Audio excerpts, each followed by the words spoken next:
आजकल stress, depression, anxiety जो young लोग हैं उसमें काफी बढ़ गया है। मैं भी अपनी ओपीडी में काफी पेशेंट्स में देखता हूँ कि उनकी उम्र 20 साल, 30 साल, 25 साल है और उनको काफी मानसिक प्रॉब्लम, ये स्ट्रेस, एंजाइटी कभी कभी इतनी ज्यादा बढ़ जाती है कि वो एक बॉडी के सिम्टम की तरह बाहर आती है और उसी को लेके ज्यादातर पेशेंट ओपीडी में आते हैं। जिस हिसाब से स्ट्रेस, एंजाइटी, डिप्रेशन और अन्य मानसिक तकलीफें इन यंग लोगों में बढ़ रही है, उस हिसाब से मेंटल हेल्थ एक बहुत ही इम्पोर्टेंट टॉपिक बन जाता है। नमस्कार दोस्तों, मेरा नाम है डॉक्टर विजय मकवाना और आज हम बात करेंगे मेंटल हेल्थ के बारे में।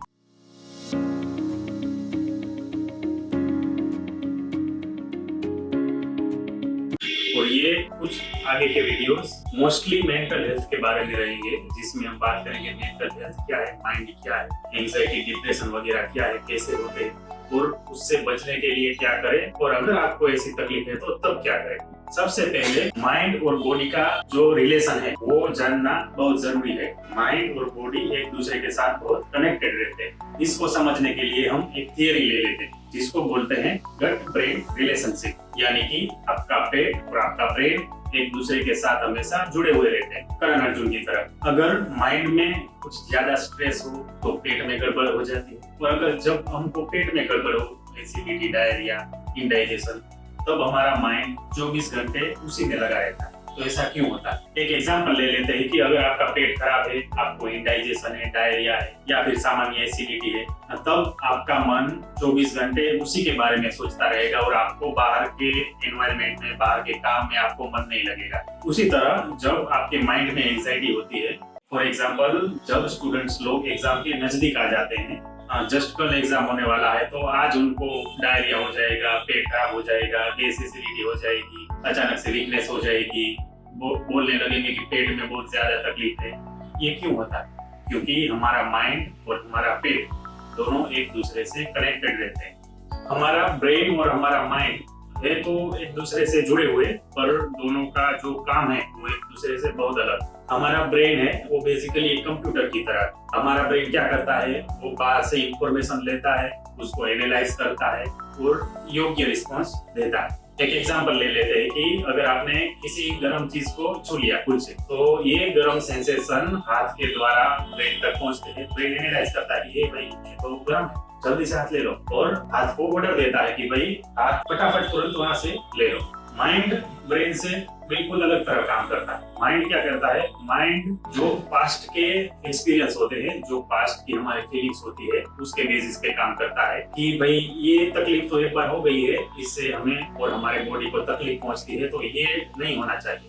फॉर एग्जाम्पल अगर आपका हाथ एक बार जल गया तो आप अब आगे से हर चीज को ऐसे छू के पहले टेस्ट करोगे कि भाई ये गर्म है कि नहीं, और जब आपके माइंड को विश्वास आ जाएगा कि नहीं ये गर्म नहीं, तभी जाके आप उस चीज को पकड़ोगे। इसका एक और एग्जांपल ले लेते हैं। सोच लो कि अगर आप पास्ट में किसी बुरी रिलेशनशिप से निकले जिसमें काफी मेंटल एब्यूज हुआ है, मेंटल हरेसमेंट हुआ है, फिजिकल एब्यूज भी हुआ है, तो ये जो सारे एक्सपीरियंस होते हैं वो माइंड याद करके रखता है कि भाई ये सब इसमें होता है। फिर मान लो कि 2-3 साल बाद आप भूल भी जाओ और अगली रिलेशनशिप को अप्रोच करते हो, तो आपका माइंड आपको कंटिन्यूअसली वार्निंग देगा कि भाई इसमें ये हो सकता है, इसमें वो हो सकता है। तो अगली बार आप किसी भी रिलेशनशिप को धीरे धीरे अप्रोच करोगे, टेस्ट करोगे कि भाई ये हो सकता है कि नहीं हो सकता, ये होगा कि नहीं होगा। तो बेसिकली इस तरह ब्रेन और माइंड दोनों अलग काम करते हैं। माइंड और बॉडी का कनेक्शन जानने के लिए एक और थियरी समझ लेते हैं। इस थियरी को बोलते हैं bio psycho social model. Bio यानी बॉडी, साइको यानी माइंड, और सोशल यानी कि हमारी सोशल जो रिलेशनशिप होती है, हमारी फैमिली के साथ, हमारी अड़ोस पड़ोस के साथ, कलीग के साथ, बॉस के साथ, वो सब। ये तीनों बॉडी, माइंड और सोशल रिलेशनशिप एक दूसरे से अफेक्ट होते रहते हैं। एक एग्जांपल से समझ लेते हैं। मान लो कि एक 30 साल का आदमी है, उसकी 3 साल पहले ही शादी हुई है, बीवी भी अच्छी है, एक 8 से 9 महीने की बच्ची है, और वो अभी खुशी से रहते हैं। उस आदमी को 2 साल से कफ की तकलीफ है। स्टार्टिंग में जब कफ की तकलीफ चालू हुई थी तब उसने 2-3 डॉक्टर को दिखाया था, और थोड़े टेस्ट वगैरह करने के बाद डॉक्टर ने उसको बोला था कि कुछ नहीं है, एलर्जी। ये दवाई लो, इससे आपको अच्छा हो जाएगा। अभी 3 साल बाद उसको अचानक खून की उल्टी होती है, जो बलगम होता है उसमें बहुत सारा खून निकलता है, तो वो एकदम से डर जाता है और फिर से डॉक्टर के पास जाता है कि भाई डॉक्टर ये क्या हो गया, मेरे को तो एलर्जी थी, ये अचानक से खून। डॉक्टर बोलता है कि कोई बात नहीं, थोड़े टेस्ट कर लेते हैं। थोड़े ज्यादा टेस्ट करने के बाद मालूम पड़ता है कि उसको लंग कैंसर। अभी डॉक्टर उसको पहली बार बता रहा है कि आपको स्टेज 4 का लंग कैंसर है और आपके पास सिर्फ 6 महीने हैं। अभी ये बॉडी की तकलीफ की वजह से माइंड को अचानक आघात लगता है। माइंड सोचने लगता है कि भाई अभी कल तक तो सब कुछ ठीक था, मैं खुश था, सो रहा था आराम से, अचानक कैंसर हो गया, 6 महीने ही बाकी है, अब मैं क्या करूंगा, मेरी फैमिली का क्या होगा, घर में पैसे कैसे आएंगे, इसका इलाज कैसे करवाएंगे। तो एक बॉडी की प्रॉब्लम की वजह से माइंड अचानक से स्ट्रेस में आ गया, माइंड डिप्रेशन में आ गया, माइंड एंजाइटी में आ गया। अभी इससे सोशल सिचुएशन कैसे अफेक्ट होती है वो देख लेते हैं। अभी ये आदमी घर पे जाएगा और बोलेगा कि डॉक्टर ने आज मुझे बोला है कि मुझे तो कैंसर है, मेरे पास 6 महीने हैं, मैं क्या करूँ और क्या नहीं वो मुझे अभी पता नहीं है। बीवी और बच्ची जो कल तक बहुत खुश थे, आज अचानक स्ट्रेस में आ जाते। बीवी अचानक सोचने लगती है कि 6 महीने बाद डेथ हो जाएगी तो मैं क्या करूँगी, घर कैसे चलाएंगे, पैसे कहाँ से आएंगे, ट्रीटमेंट कहाँ से करवाएंगे, दूसरों को क्या बोलेंगे।